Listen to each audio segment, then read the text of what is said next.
सातत्याने कार्यरत राहिले। ते पद्मश्री होते, ते बिहार, पश्चिम बंगाल, त्रिपुरा या राज्यांचे राज्यपाल देखील म्हणून त्यांनी काम केलं, विविध पदांवर काम केलं। परंतु त्यांचा सर्वसामान्य माणूस हा केंद्रबिंदू होता।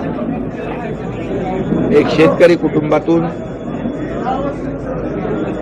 जन्म घेतलेला, एक शून्यातून विश्व निर्माण करणारा अतिशय दुर्मिळ असं व्यक्तिमत्व आज आपल्यामध्ये नाहीत। ही सर्वांनाच ही घटना आहे। त्यांच्या अनेक आठवणी आहेत। मी मुख्यमंत्री असतानाच्या, अगोदरच्या, आताच्याही, आणि त्या कदापि आपण विसरू शकत नाही। बाळासाहेबांचे त्यांचे अतिशय जिव्हाळ्याचे संबंध होते। आम्हाला आठवतंय की मुंबईमध्ये एक मेडिकल कॉलेज जेव्हा सुरू झालं त्यावेळेस मेडिकल कॉलेजला एक हॉस्पिटल पाहिजे अटॅच। बाळासाहेबांनी तात्काळ हे कॉलेज माझं आहे, आपलं आहे, आपल्या परिवारातलं आहे, आणि त्या भावनाने त्याला तात्काळ मंजुरी दिली। अशा अनेक घटना आहेत। सर्वांशी त्यांचे चांगले संबंध सलोख्याचे होते। एक अजातशत्रू म्हणून त्यांनी या महाराष्ट्रात, देशात काम केलं। मला देखील त्यांच्या डी.वाय. पाटील कॉलेजमधून डॉक्टरेट देण्याचं काम त्यांनी केलं, हे मी कदापि विसरू शकत नाही। आमचा खासदार श्रीकांत शिंदे डॉक्टर झाला डी.वाय. पाटील, हे देखील मला विसरता येणार नाही। आणि म्हणून एक शिक्षण महर्षी आपल्या नाहीत, खऱ्या अर्थाने एक अजातशत्रू लोकनेता हरपलेला आहे।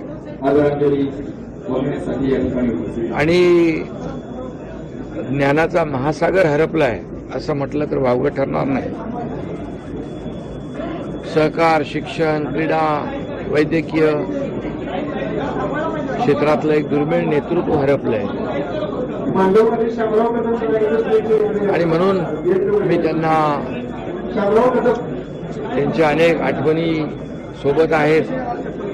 चर्चा करताना देखील त्यांची मुलं, त्यांचा परिवार याच्याशी चर्चा करता अनेक या काही आठवणी, भावना त्या ठिकाणी व्यक्त झाल्या।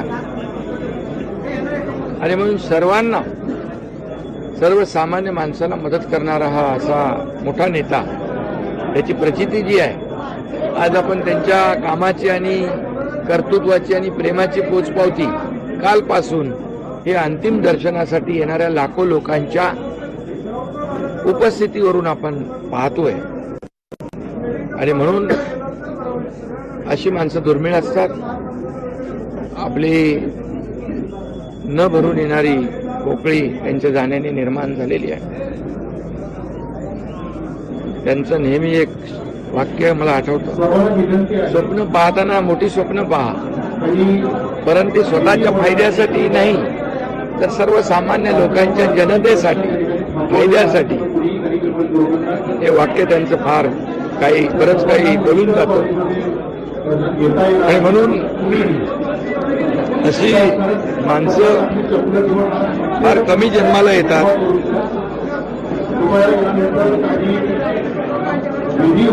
आणि अशा डी.वाय. पाटील यांचा दुःखद निधन झालंय। मी माझ्या कुटुंबाच्या वतीने आणि शिवसेना परिवाराच्या वतीने त्यांना भावपूर्ण श्रद्धांजली अर्पित करतो। ओम शांती।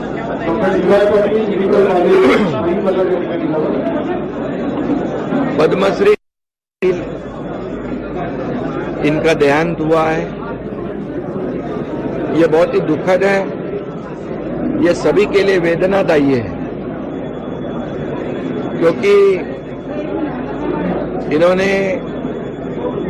शिक्षा क्षेत्र में, आरोग्य क्षेत्र में, क्रीड़ा विभाग में, सहकार विभाग में जो अनमोल कार्य किया है उसे महाराष्ट्र और देश भूल नहीं सकता है। वो पद्मश्री भी थे, त्रिपुरा, बिहार, पश्चिम बंगाल के राज्यपाल भी रह चुके हैं। कई जिम्मेदारियां उन्होंने निभाई है, लेकिन उनका केंद्र बिंदु एक सामान्य आदमी वही था।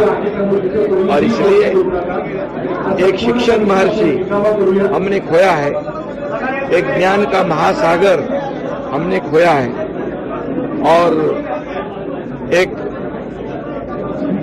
सभी क्षेत्रों में कार्य करने वाला एक महान व्यक्ति हमने खोया है। इसलिए मैं हमारे परिवार की तरफ से और शिवसेना परिवार की तरफ से उनको भावभीनी श्रद्धांजलि अर्पित करता हूँ। डी.वाई. पाटिल जी का बहुत ही घनिष्ठ संबंध था, एक पारिवारिक संबंध था उनका। तो सभी लोगों के साथ इतने अच्छे ताल्लुकात थे कि वो अजात शत्रु थे।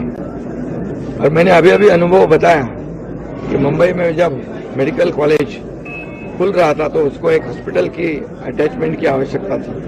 बालासाहेब ठाकरे जी ने कहा ये हमारे परिवार का मेडिकल कॉलेज है, और तुरंत ऐसे कई घटनाएं हैं। और इसलिए मैं उनको फिर एक बार भावपूर्ण श्रद्धांजलि अर्पित